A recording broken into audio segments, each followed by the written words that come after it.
And the media are also playing a role in Thailand's political turmoil. If there's one polarising factor in Thai politics, it's former Prime Minister Thaksin Shinawatra. In 2010, in Dubai, Mr Thaksin sat down with American journalist Tom Plate for a series of 5 two-hour interviews that became the basis of his book, Conversations with Thaksin. And just last week, anti-government protesters used Mr Thaksin's words, quoting directly from the book, to stir up opposition to last Sunday's election.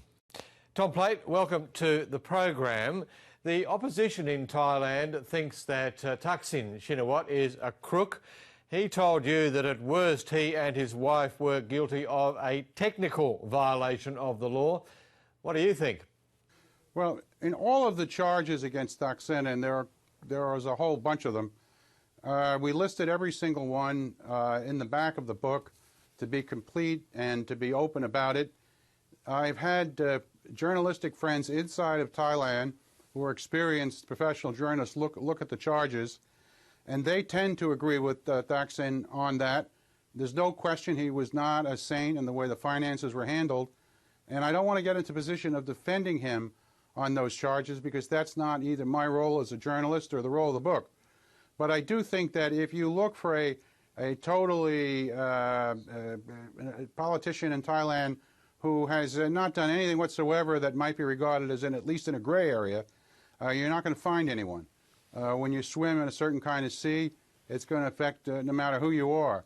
One deal he does acknowledge in your book is a $24 million transaction in his wife's name. That is still a pretty big deal, especially when you're Prime Minister of a country. Yes, I think I asked him in the book, I said, Thaksin, wouldn't it be better when you went into office to put all of your holdings in a blind trust, which is, of course, the American system, might be the Australian system. I'm not familiar with yours, but it's a sensible system. You put everything, no one asks you to be poor to serve your country, but you put it in a blind trust. It's managed by people you have nothing to say. The policies that you have, you can't predict what effect they will have on the investments. And he said, yes, that's what I should have done. That's what I would do, in retrospect. But there was no tradition in Thailand for doing that. Mr Thaksin told you, as he's told other reporters, that he does want to go home to Thailand. Did you get the sense, though, that he wants to get back to his home country, to get back into politics? No, I don't think he does. I think he knows his days are over in terms of being direct politics. I will say this, as you know, the Thaksin book, Conversations with Thaksin, was the third in a series called Giants of Asia, which is still going on. The first was on Lee Kuan Yew of Singapore. Second was Mahathir of Malaysia. Third was Thaksin. Fourth is Ban Ki-moon of South Korea, who's now Secretary General of the UN. These are exclusive interviews with these leaders, and there are more to come, I believe. But with all of them, I think it's a little bit of a mistake of us journalists to overemphasize the cynicism. In all of these cases, while these are, real adults who have hard edges, nonetheless, they are patriots. And I think Thaksin, in his own way, really does care about his Thailand. He has made mistakes. He admits to those mistakes in this book. And I know he would love to go back, but he knows that he's finished as a political leader. One of the opposition's charges against Yingluck Shinawatra is that she is her brother's puppet. What is your impression of their relationship?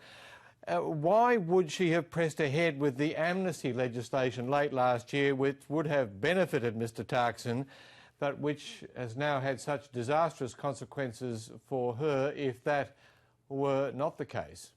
It's a good question. What's in her mind in Bangkok? I don't know. I did one interview with her for this book. It was after the campaign, so that was about 2 years ago. We talked for about an hour and a half, so I can't give you any special knowledge on that, Jim. I only would say this, that if you read the book, you'll see that he believes in reconciliation, and by that he means sincerely that you will forgive all past crimes. So we really can't define the amnesty bill as a bill benefiting only Thaksin. The idea of the bill was what it would benefit everybody, including the Democrats or the Yellows, and some of whom have been accused of conspiracy to murder some of the demonstrators. Thaksin's belief, and you don't have to agree with it, and maybe it makes no sense, but his that Thailand cannot move forward if everyone is in a pre-Civil War situation of recrimination and blaming and finger pointing, and that all the slates have to be wiped clean. But what is your sense of the state of their relationship? Is he her mentor, her most significant confidant, her political director? Yeah, both, everything. I think Thaksin visited our university and talked with some of my students. One of my bright students said, Thaksin, I just have one question. Have you ever thought that since it's well known that you're influencing your sister, the prime minister, and so forth, that you're making her job harder? And I thought that was a great question, particularly to come from a university student. And his answer was quite interesting. He said, well, you make a very good point, and maybe in a different situation I could behave in a different way, but you got to remember, I'm her older brother. Her father died very early in her life. I've been sort of the father figure for her for decades now, put her into business years ago. I just can't stop being myself. Now, she thinks that he's a genius, and she says that in the interview, a political genius. But she also says that he goes too far sometimes, and so I think there's been some pushback from Yingluck with regard to her brother. I don't think it's a puppeteer relationship, but there's no question. He carries around about, the last time I was with him, he had about 8 or 10 cell phones in various pockets, to his investments, to his constituencies, and probably a private line to the Prime Minister's office. So he's always on the phone. He's almost an ad for one of those energy pills. He's always talking and moving and so forth.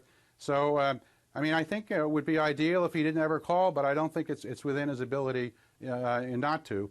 But I think there's probably been more pushback by her than is generally known. Tom Plate, thank you very much indeed. Thank you, Jim.